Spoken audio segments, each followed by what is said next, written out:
안녕하세요. 주식하는 교회오빠입니다.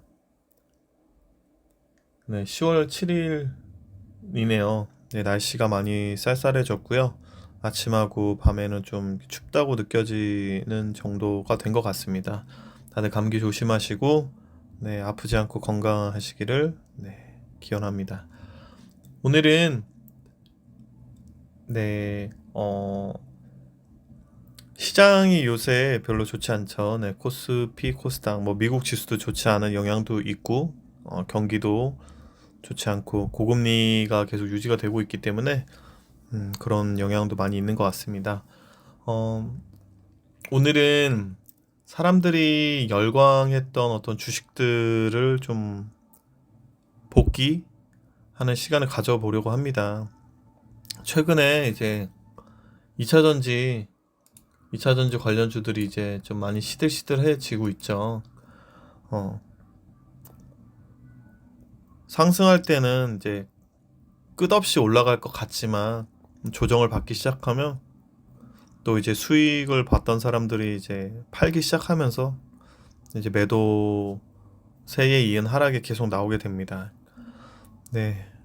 그 기존에 이제 이전에 사람들한테 많이 주목을 받았던 대형주 그리고 테마주에 대해서도 조금 저희가 같이 지나간 흐름을 보면서 공부하는 시간을 가져보고 2차 전지 관련주들도 조금 예측해 볼 수 있는 기술적으로 조금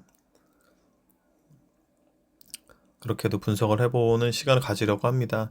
오늘은 어, 오늘 제가 이제 찍을 내용들은 굉장히 중요한 내용이고 도움이 많이 되실 거라고 생각을 합니다.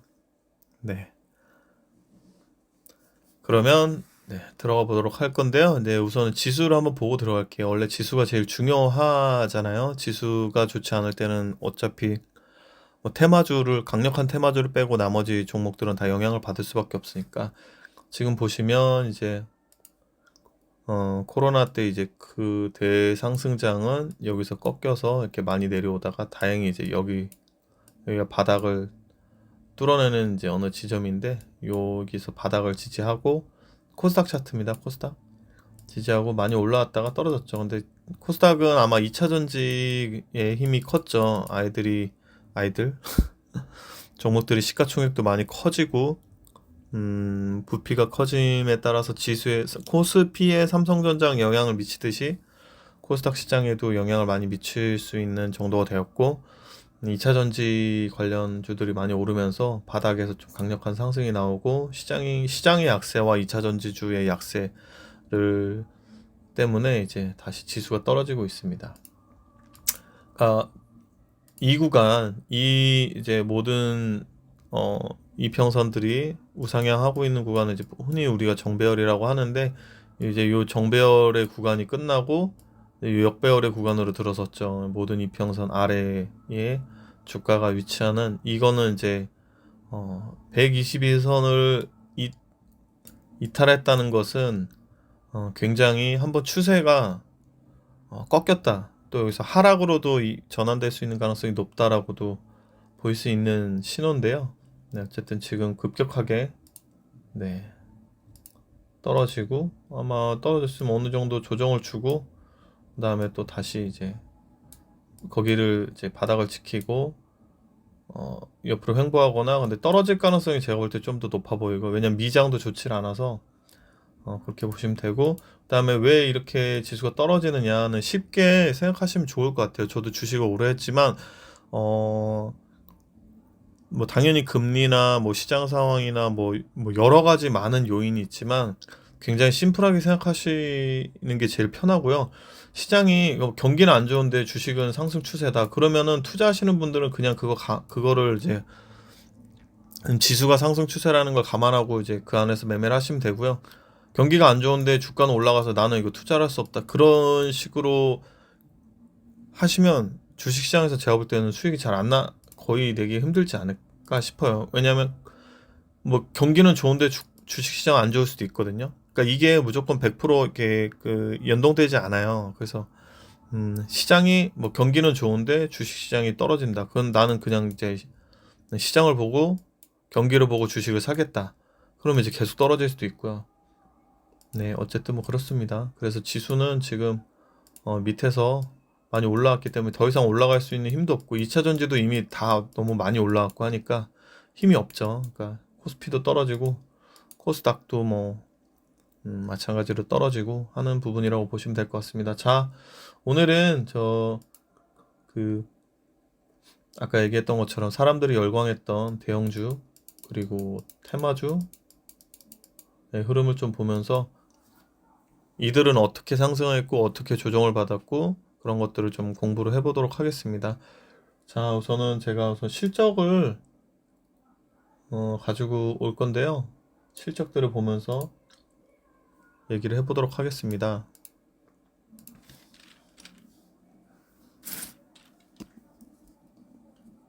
첫 번째로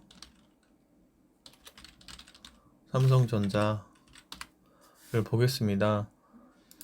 많은 분들이 이 구간에 물려있죠. 네, 이 구간에 물려서 여기서 이제 반등을 주나 했는데 이 구간이 대부분 개인들은 여기서 많이 사셨을 것 같아요. 이 구간이 제일 사고 싶은 실적도 좋았고 뉴스도 많이 나오고 주변에 이제 뭐 기존에 샀던 사람은 수익이 나고 있으니까 어쨌든 그런 시기였는데요. 보겠습니다. 대형주들은 기본적으로 실적과 연계가 돼서 움직입니다.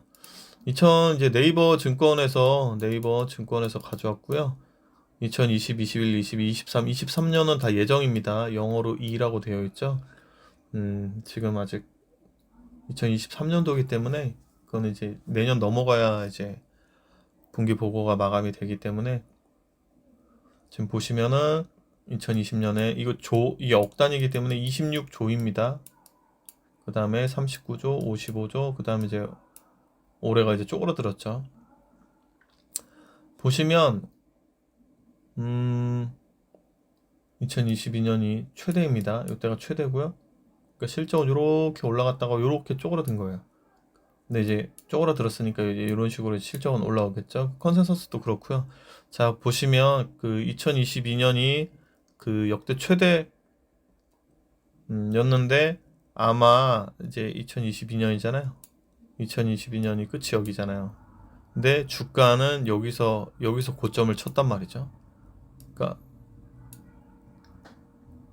이게 쉽게 생각하면 좋은 게 주가는 보통 선반영이 됩니다. 이게 실적이 좋을 거라는 걸 예상이 돼요. 그래서 매수세가 먼저 들어오고 이렇게 실적이 좋을 거라고 예상이 되면 주가가 먼저 선반영이 돼요. 근데 지금 2022년이면 요 해잖아요. 근데 아마 실적이 요렇게 갔다가 요렇게 떨어지진 않았을 거 아니에요. 그렇죠? 아마 여기서부터 이렇게 떨어지는 것이 이렇게 예상이 됐을 거란 말이에요. 그럼 이제 주가는 여기서 본 것처럼 이런 식으로 움직이는 거죠. 어쨌든 2022년 기준으로 최대 실적이니까 이때가 이제 거래량도 많고 유동성 장세, 코로나 장세였기 때문에 오르기가 쉬웠을 거예요. 개인도 많이 붙었고.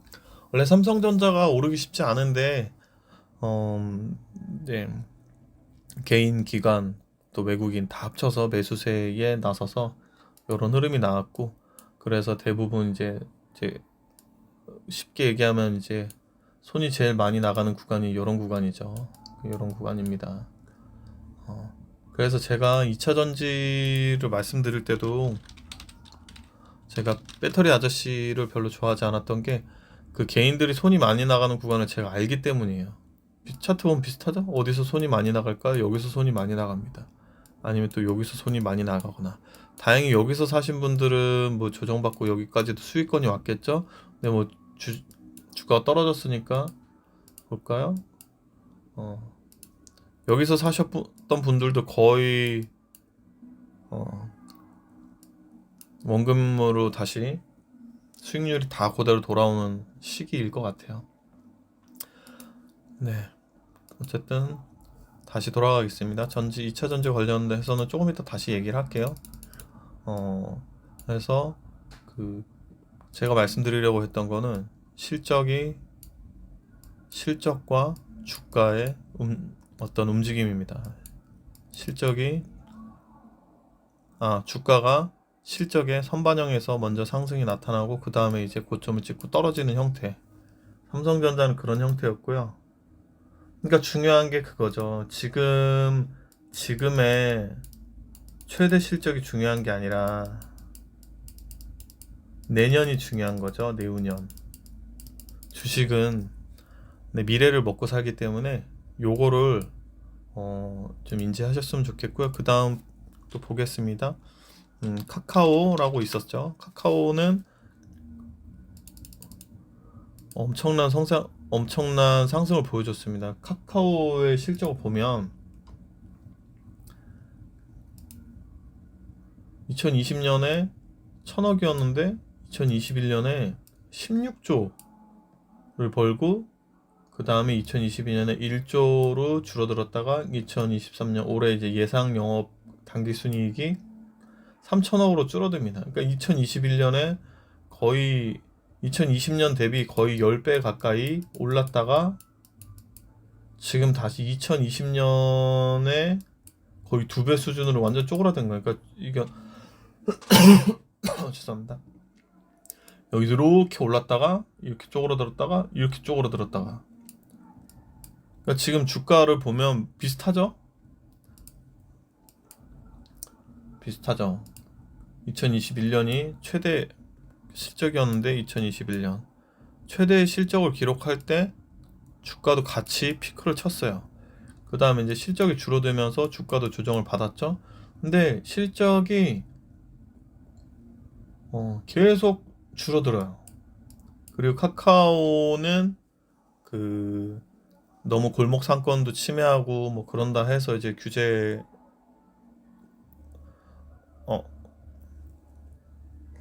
밖에서 무슨 요 어디 집 근처에서 무슨 행사를 하나 봐요. 뭐 아이돌 뉴진스 음악이 나오네요. 뉴진스가 오진 않았겠죠. 네. 어쨌든 제가 문을 닫고 오겠습니다.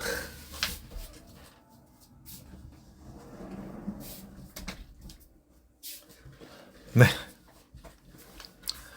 지금 보시면 방금 얘기했던 것처럼 올해 실적보다 내가 주식을 오래 산다면 내년, 내후년의 실적이 더 중요하다라는 거죠. 지금 삼성전자랑 카카오만 봐도 알 수 있죠? 자, 그 다음에 한 번 더 네이버. 지금 제가 말씀드리는 주식들은 코로나 그 유동성 장세 때 굉장히 상승을 많이 했던 우리나라 대표 대형주들을 지금 말씀을 드리고 있는 거예요. 지금 보시면 요거 네이버죠. 네이버 실적도 같이 보겠습니다. 네이버 2020년에 이게 단위가 억이니까 8,400, 다음 16조, 다음 6천, 9천. 그러니까 거의 2020년 대비 2021년이 20배가 올랐어요. 당기순이익 기준으로만. 그 다음에 2022년에 6천, 그 다음에 2023년에 9천. 지금 보면 매출은 계속 오르고 있고 영업이익이 비슷한데 당기순이익이 뭐가 다른 게 있었던 것 같아요. 그쵸? 영업이익이 이 정도인데 당기순이익이 16조? 이게 맞는 건가? 잠시만요.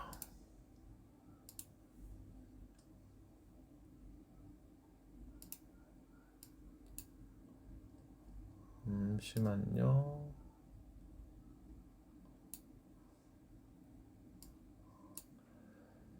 보겠습니다.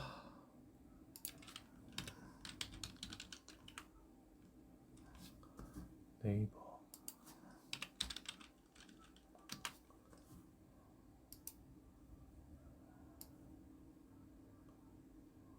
참.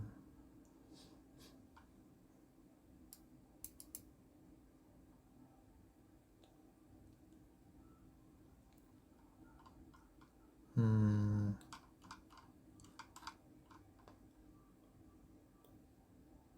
충단 영업이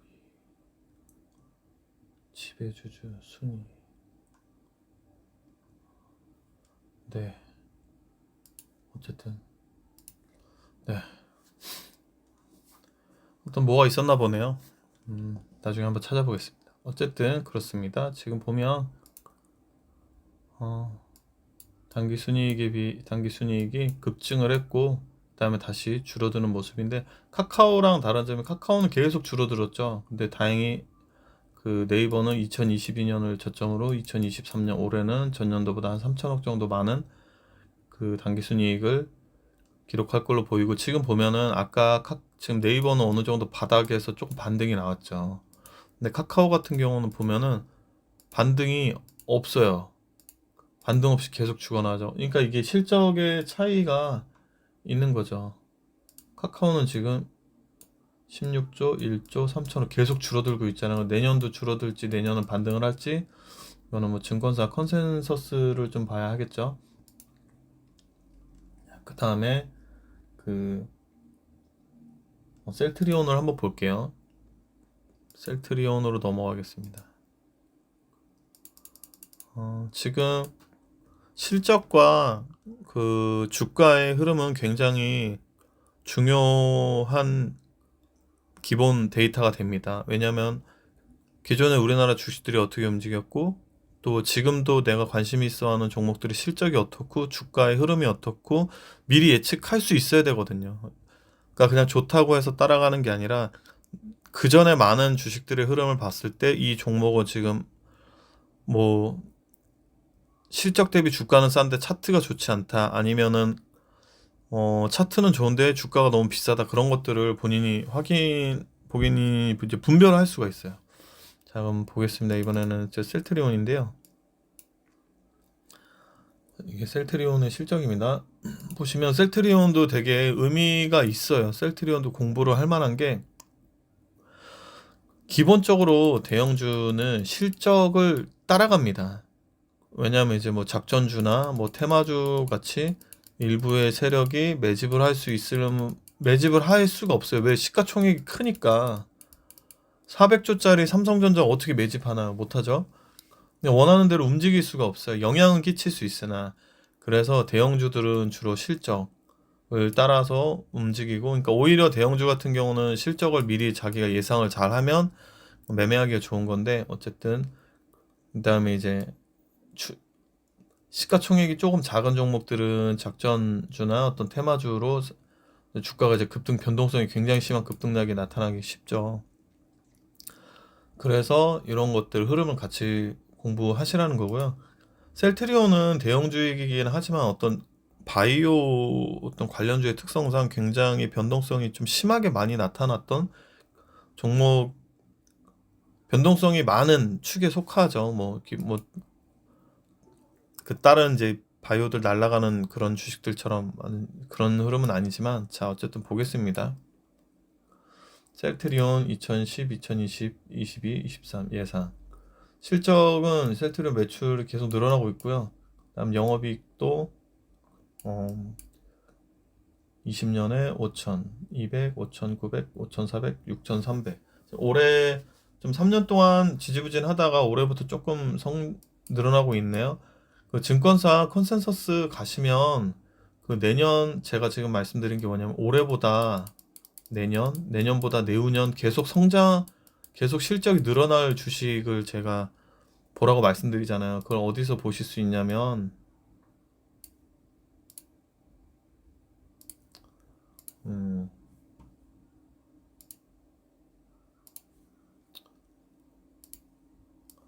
네이버, 그 제가 자주 말씀드리지만 네이버 증권 가셔서 셀트리온을 칩니다. 셀트리온을 치고, 다음에 여기 종목 분석을 들어가요. 종목 분석 들어간 다음에 그 다음에 컨센서스가 있어요. 컨센서스를 들어가요. 그러면은 이제 대충 이제 증권사에서 예상하는 어떤 이익과 당기순이익 EPS 이런 것들 계산에 대해서 나와요. 보면 2023년에 7,700, 단기 순이익 기준으로 볼게요. 6,300. 아까 제가 좀 2019년부터 20년 때 그때 한번 좀 영업이익이 많이 단기 순이익이 좀 많이 늘었고요. 그 다음에는 2019년부터 2020년 올 때 늘었고, 그다음 조금 지지부진 3년 동안은 지지부진하다가 2023년부터 늘어요. 2024년도 늘고 2025년도 늘죠. 자, 그러면 요때 한번 점프하고 그다음에 이제 요때 지지부진하다가 요때 다시 상승세가 이어져요. 그러면은 요건 이제 매매랑 연계시키는 전략인데, 셀트리온이 PER만 많이 높지 않다면 접근해 볼 수 있겠죠? 지금 셀트리온이 주당 순이익이 EPS가 4,287원인데 지금 13만 7천 원이잖아요. 그럼 계산을 해보면 현재 퍼가 31이라는 거예요. 근데 바이오주에서 퍼는 그때그때 다르죠. 분위기에 따라 다르니까. 퍼가 30이다. 근데 지금 아까 얘기한 것처럼 지금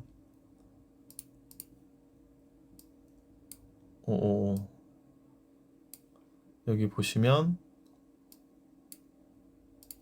계속 늘어나는, 뭐 이게 100% 맞는 건 아니지만 어느 정도 예상하는 거니까 뭐 변수가 있겠죠. 제약은 뭐 개발했던 제품이 뭐 실제 판매가 되는 거랑 그런 건 변수가 다 있겠지만 어느 정도 그런 것들을 예상한 기본치니까 변수를 좀 제외한, 보시면 여기서부터 계속 늘어나죠. 5, 6, 7, 8.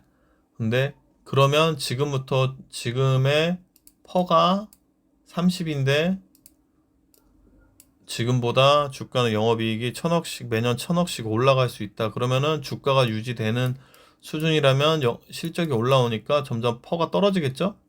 근데 주가가 더 실적은 올라올 걸로 예상이 되는데 주가가 더 떨어진다. 그럼 퍼가 더 빨리 떨어지겠죠? 그 얘기는 즉슨 주가가 싸지겠죠. 그쵸. 이 실적 대비 주가가 싸진다는 거잖아요.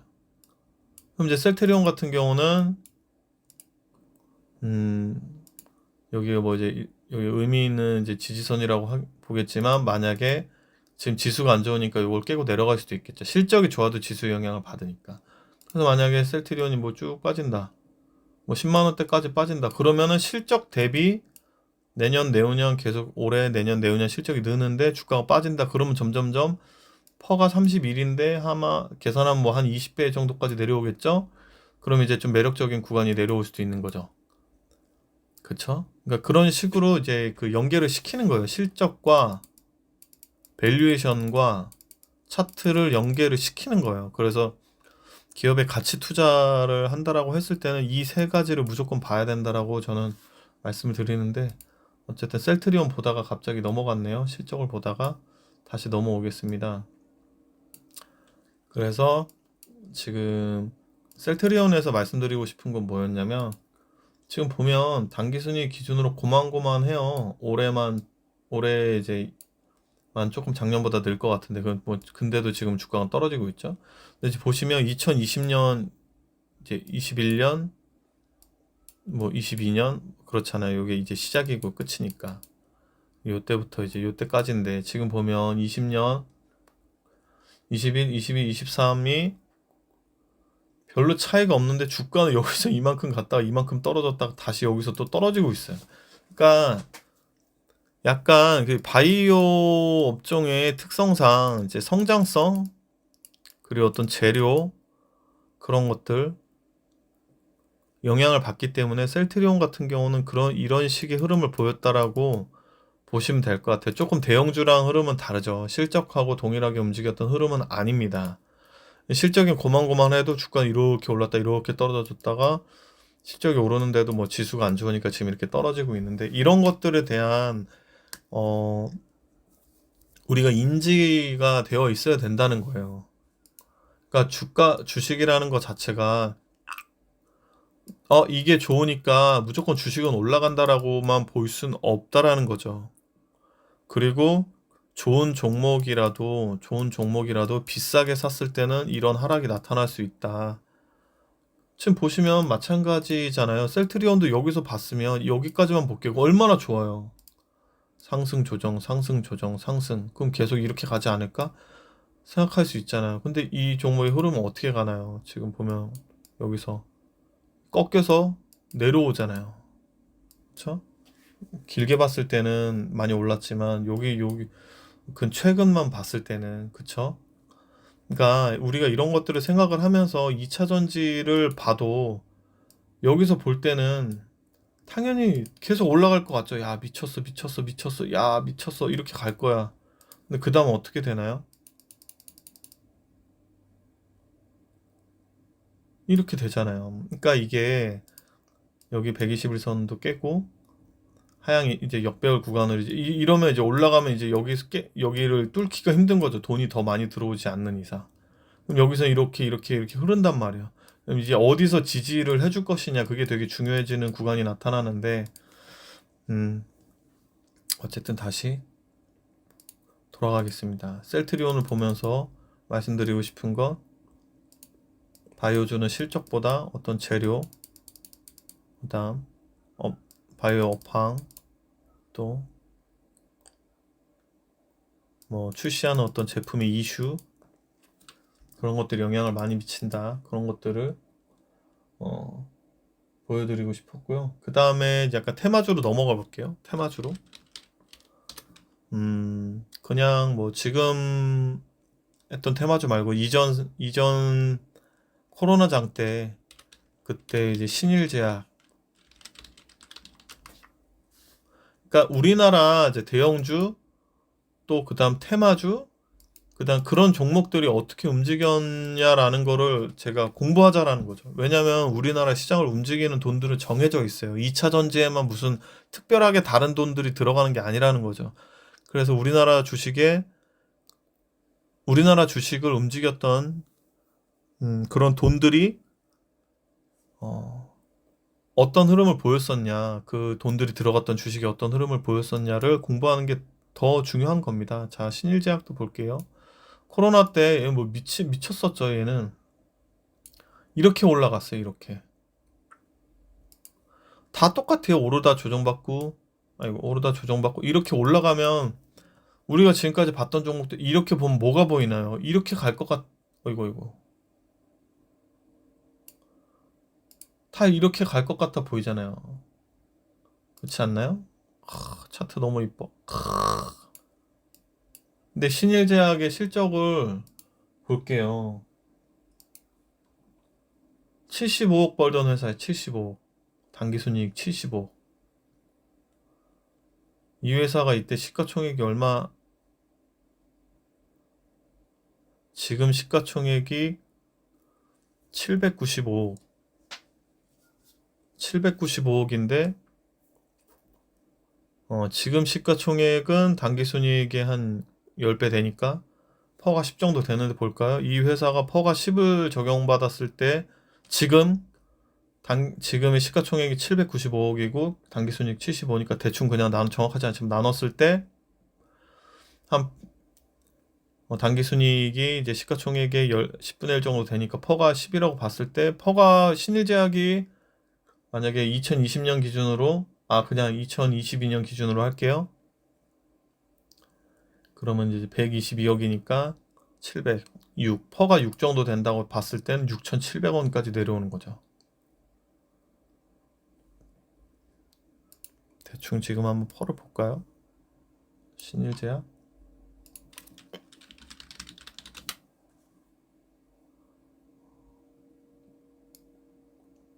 지금 퍼가 6이에요. 그렇죠? 지금 퍼가 6이면 한 7배 정도 되네요. 7배 정도 되는데 지금 이 회사가 퍼를 7배를 받았을 때가 6,700원이면 5만 5만 5천 원 10배죠? 그럼 퍼가 뭐 대략 한 9배 해도 퍼가 한 50 정도 넘었겠네요. 그렇죠? 근데 그때는 지금보다 영업이익이 좀 더 낮았으니까 100배 6 거의 한 8, 90배 됐겠네요. 8, 90. PER이 8, 90. 지금 에코프로가 PER이 80인데 뭐 당연히 다르죠. 이건 뭐 전기차는 성장하는 업황이고 얘는 그냥 단기간 치고 빠진 거니까 다르긴 하지만 그만큼 이제 퍼라는 거에 대한 느낌 말씀드리고 싶고요. 제가 말씀드리는 건 사람들이 열광하는 구간, 손이 많이 나가는 구간, 주식을 못 사서 안달하는 구간에 대해서 우리가 한번 생각을 해보자라는 거예요. 이거는 너무 급등해서 좀 그렇긴 하지만 대부분 이제 이런 데 손이 나가죠. 이런데. 근데 여기선 잘 안 사셨고 여기서 매수가 많이 나갑니다. 그럼 이제 그 다음에 어떻게 되나요? 이거 굉장히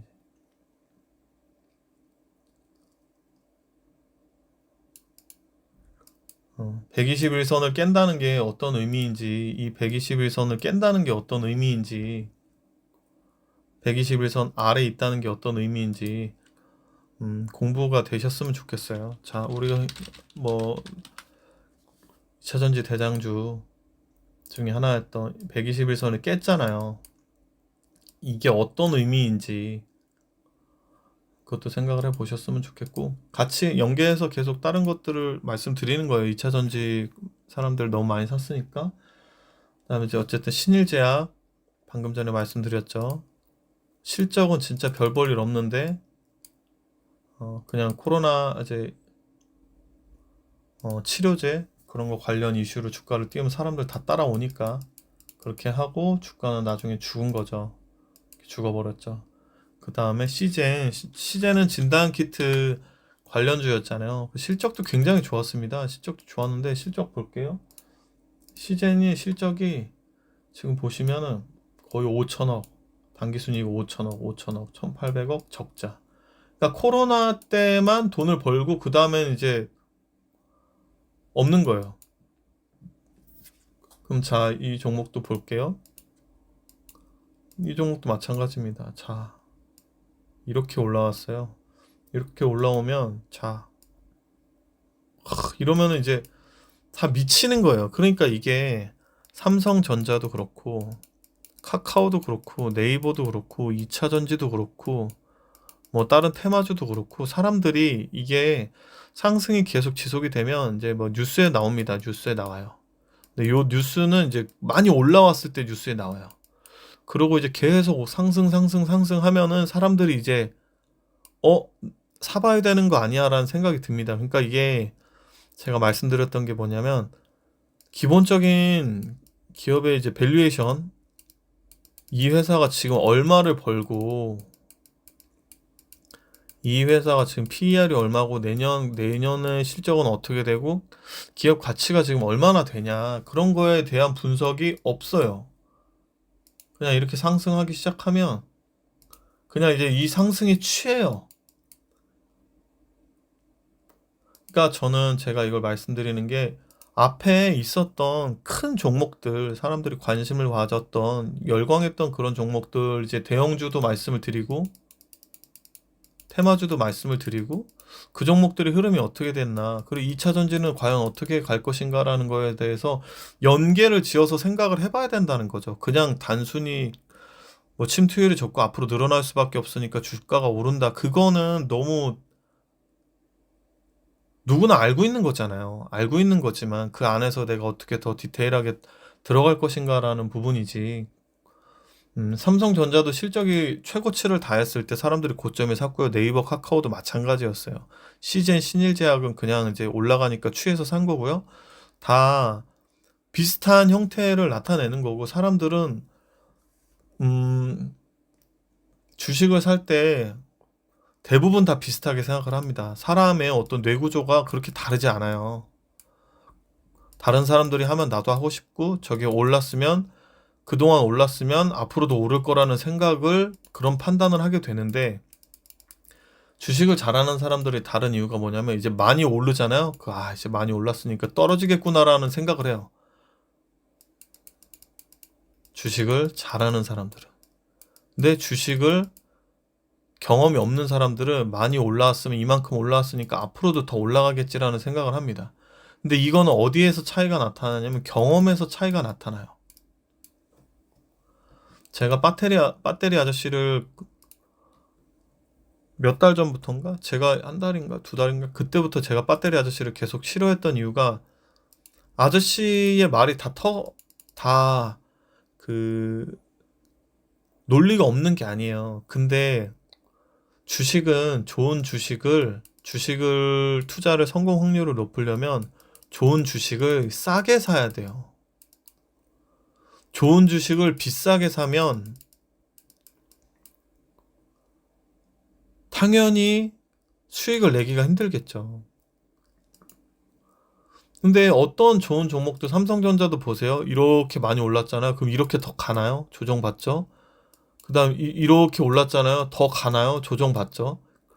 그러면 주식은 오를 때, 내가 오를 때 따라 들어간다면 상승 추세가 죽을 때까지 내가 이 추세를 먹겠다라고 생각을 해야 되고, 그 다음에 내가 싸게 사야겠다 싶으면 조정을 받아서 언제쯤 어디까지 내려오면 내가 좀 매력적인 구간인가를 봐야 돼요. 근데 그, 그 아저씨는 제 기억하기론 예전부터도 사라고 했지만 그냥 이때부터 요 구간에 올 때까지도 스탠스가 항상 똑같았어요. 항상 사세요. 그냥 사세요. 걱정하지 말고 8종목 나눠 사세요. 그러면 8종목을 나눠서 사는 게 중요한 게 아니라 한 종목도 분할로 사는 게 중요한 겁니다. 우리가 지나고 나서 보지만 만약에 여기다 내가 뭐 3천만 원을 때려 박았으면 이거 다 기다려야 되잖아요. 이게 3년이 걸릴지 2년이 걸릴지 어떻게 알아요? 근데 주가가 이렇게 많이 올라올수록 당연히 이제 조금 있으면 떨어질 가능성 높아지고 공매도도 당연히 위에서 칠 가능성이 높아지는데, 그러면 이제 조정을 대비해서 수익 보신 분들은 수익을 실현하고 이제 들어가시는 분들은 조정이 올 가능성이 높으니까 최대한 분할로 나눠서 철저하게 나눠서 사셔라라고 조심스럽게 얘기를 해야 되는데, 어, 그런 얘기 한 적도 몰라, 제가 들은 기억은 없지만 대부분 다 그냥 공매도 세력이 뭐 공매도는 질 수밖에 없다, 아니면 뭐 하여튼 다 좀 안 좋게 얘기하셨던 것 같아요. 그러면서 이제 쉽게 쉽게 얘기하셨던 것 같은데, 왜냐면 제가 그 아저씨는 오히려 전 잘 몰라요. 영상도 많이 보지 않아요. 근데 제 주변에 있는 사람들이 그렇게 생각을 하더라는 거죠. 이렇게 많이 올라왔는데 전문가라는 사람이 이걸 계속 사래. 그러면 당연히 사지 안 사나요? 저는 그게 걱정이 된 거예요. 아니, 저렇게 사면은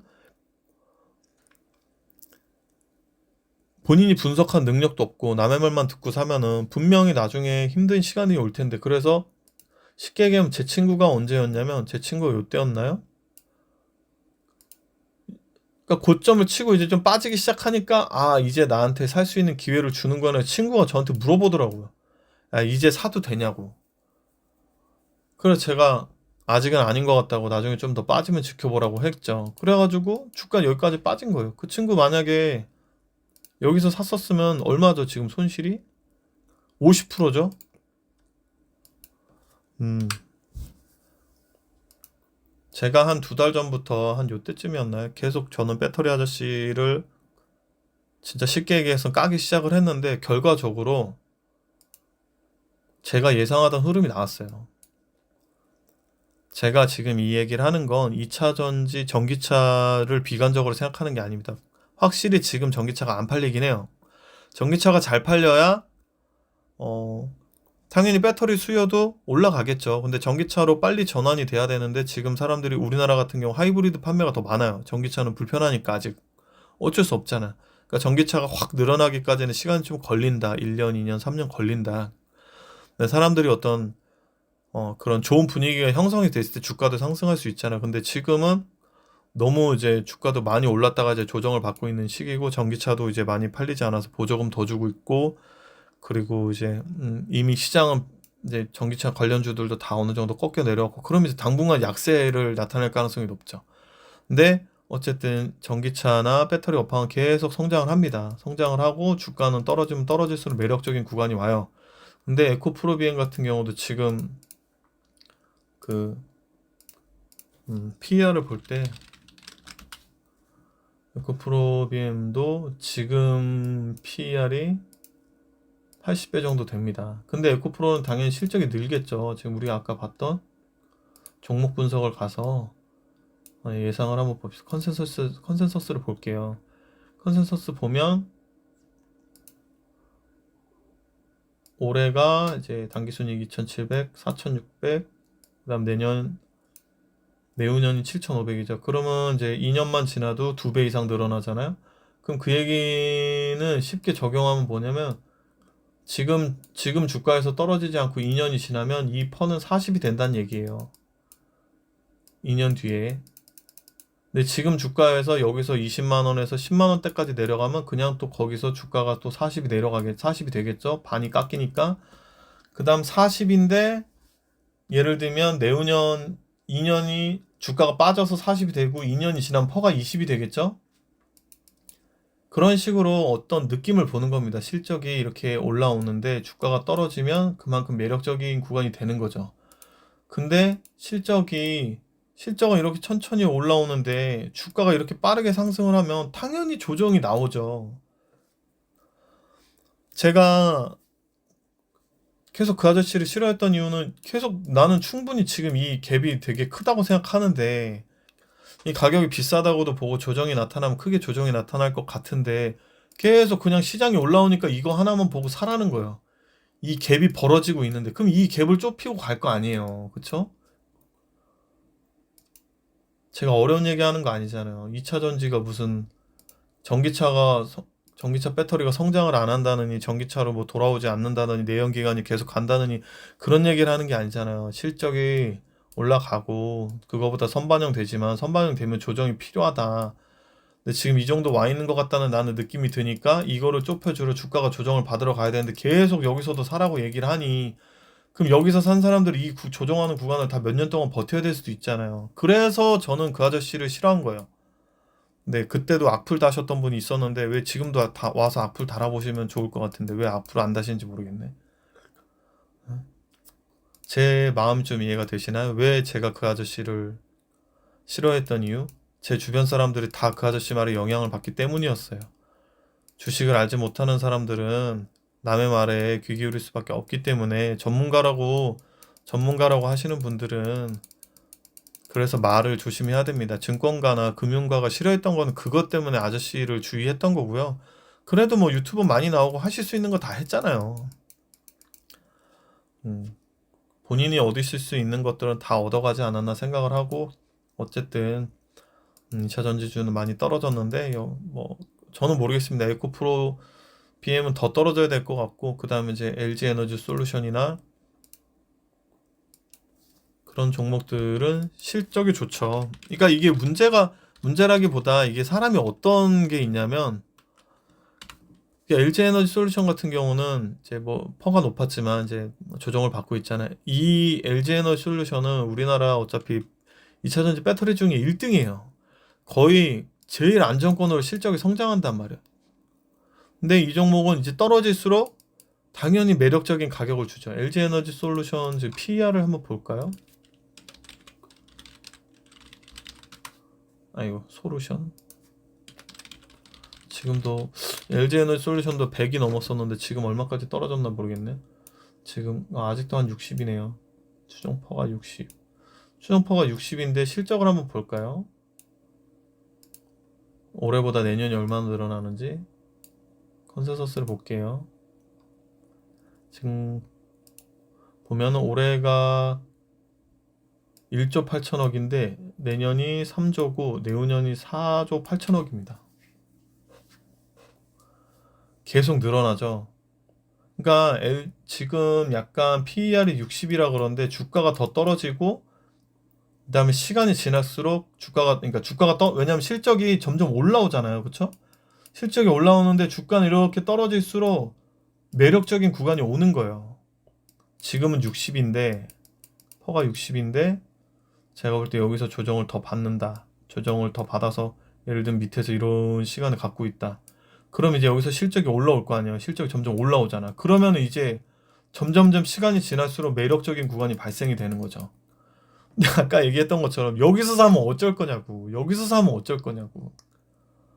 이게 여기서 이렇게 해서 이렇게 올라올 때까지 얼마나 걸리는데.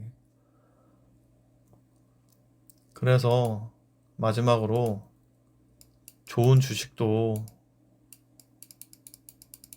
싸게 사야 된다. 싸게 사야 의미가 있다. 요즘에 그 뭐야 배터리 아저씨 나오는 저 2년만 3년만 이제 욕이 나오려고 합니다. 자기가 사라고 해서 떨어지니까 2년 3년 보라고. 어떤 전문가가 그런 얘기를 하나? 그게 전문가예요?